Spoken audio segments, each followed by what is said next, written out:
Pernahkah kalian memohon pengampunan kepada Allah? Sudah berapa kali kalian mohon pengampunan? Apakah Allah pernah menolak? Nah, mari kita simak video pembelajaran kita hari ini.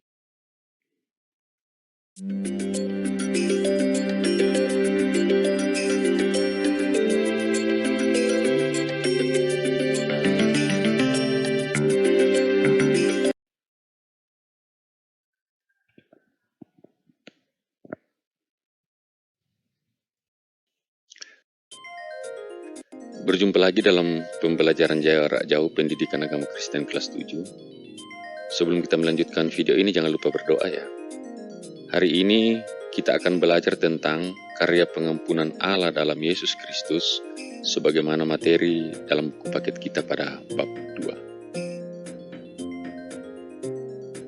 2. Adapun tujuan pembelajaran kita adalah agar siswa dapat satu, menjelaskan makna pengampunan Allah.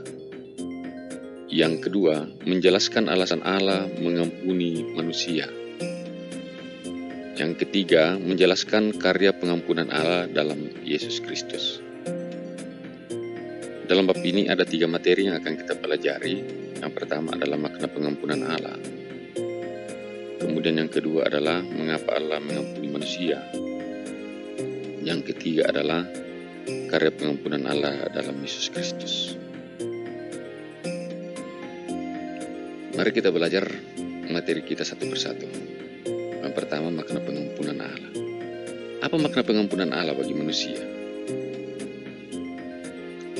Karya pengampunan Allah merupakan inisiatif Allah mengampuni dan menyelamatkan manusia sekaligus memulihkan hubungan manusia dengan Allah yang rusak karena dosa manusia. Mengapa demikian? Oleh karena Allah melihat bahwa usaha apapun yang dilakukan oleh manusia ternyata tidak mampu melepaskan manusia dari kungkungan dosa. Karena itu Allah sendiri berinisiatif untuk mengampuni dan menyelamatkan manusia. Allah adalah Allah yang setia dan adil dan mengampuni segala dosa kita dan menyucikan kita dari segala kejahatan. 1 Yohanes 1 ayat 9. Materi kita yang kedua adalah mengapa Allah mau mengampuni manusia. Ada 3 alasan kenapa Allah mengampuni manusia. Yang pertama adalah karena Allah mengasihi manusia. Sebesar apapun kekecewaannya terhadap manusia, ternyata tidak mengurangi rasa cintanya yang begitu dalam pada manusia. Allah mengasihi semua ciptaannya dan Ia selalu memberikan kesempatan untuk bertobat dan kembali padanya. Keinginan daging akan membawa manusia pada kebinasaan, sebaliknya keinginan roh membawa manusia pada keselamatan. Maksud dari keinginan daging adalah suatu keinginan yang dituntun oleh sifat kemanusiaan manusia, sedangkan hidup oleh roh adalah hidup yang dipimpin oleh roh dan hidup menurut perintah Allah. Kematian Yesus Kristus di kayu salib membuktikan bahwa kasih Allah yang sejati pada manusia. Alasan yang kedua adalah karena Allah adalah Allah yang Maha Pengampun. Manusia dengan kehendak bebasnya memiliki potensi untuk melakukan perbuatan melanggar perintah Allah. Sekalipun Allah telah mengampuni dan menyelamatkan manusia, tetapi ternyata manusia oleh keinginan dagingnya berulang kali melakukan pelanggaran. Namun karena cinta Allah kepada manusia ciptaannya, Allah yang adalah Allah yang Maha Pengampun bersedia mengampuni manusia yang bertobat dan berbalik padanya. Nah, setiap orang yang datang mengaku dosa dan memohon pengampunan Allah akan diampuni oleh Allah yang Maha Pengampun. Kemudian alasan yang ketiga adalah karena Allah adalah Allah penyelamat. Sejak kejatuhan Adam dan Hawa ke dalam dosa, Allah berulang kali berupaya untuk menyelamatkan manusia melalui para nabi yang diutusnya. Namun ternyata semua hal itu tidak berhasil. Nah, kemudian Allah menyadari bahwa manusia yang berdosa tidak akan mampu menyelamatkan manusia. Karena itu Allah bertindak mendatangi manusia secara langsung untuk menyelamatkan manusia. Apa yang dilakukan oleh Allah? Allah datang ke dunia dalam wujud Yesus Kristus untuk menyelamatkan manusia.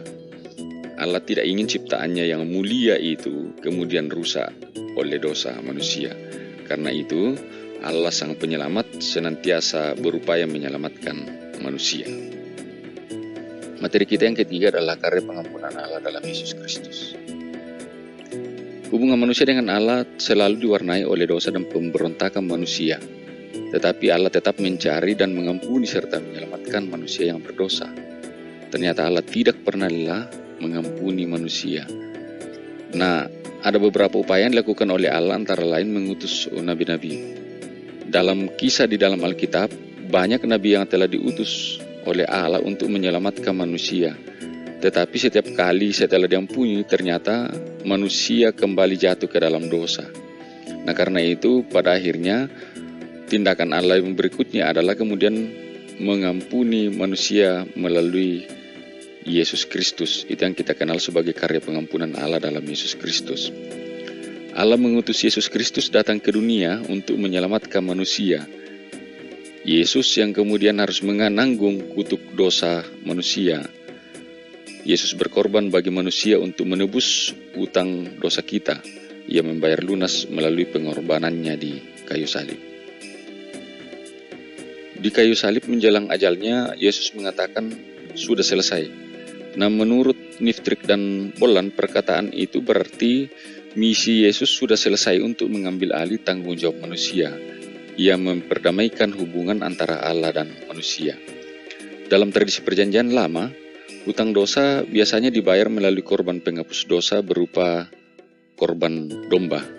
Sedangkan dalam Perjanjian Baru, Yesus disebut sebagai anak domba Allah yang menghapus dosa dunia karena ia telah menjadi korban yang hidup menggantikan manusia.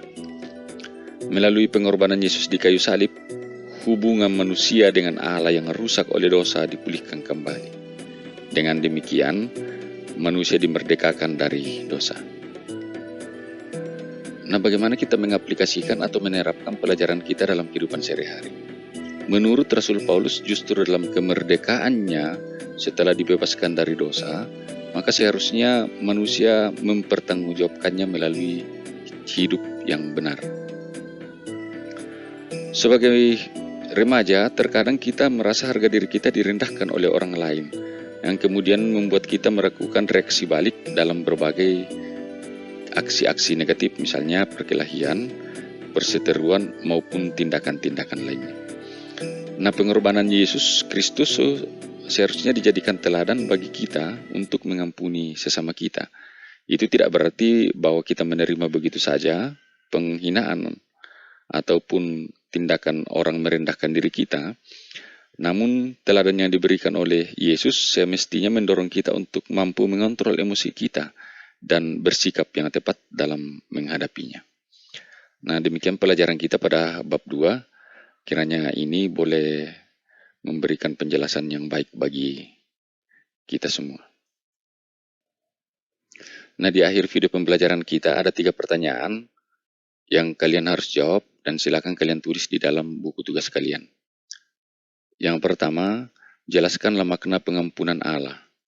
Yang kedua, jelaskanlah 3 alasan Allah mengampuni manusia. Dan yang ketiga adalah jelaskan karya pengampunan Allah dalam Yesus Kristus.